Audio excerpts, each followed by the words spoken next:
मैं आज इस इजलास में मौलाना मुफ्ती महमूद रहमहुल्लाह की रूह को गवाह बनाकर उनके जानशीन हज़रत मौलाना फजलुर रहमान साहब मद्दज़िल्लुहुम की क़यादत पर एतमाद करते हुए डंके की चोट पर कहता हूँ कि इंशाअल्लाह जब तक जान में जान बाकी है हुजूर की इज्जत का तहफ़्फ़ुज़ किया जाएगा।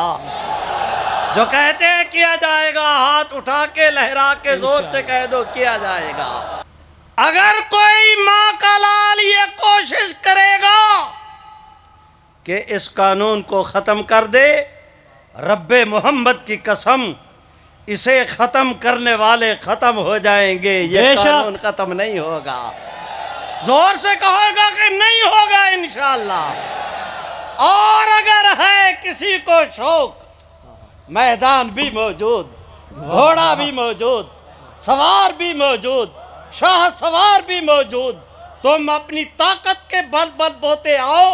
हम मोहम्मद अरबी की गुलामी का नारा बुलंद करके आएंगे।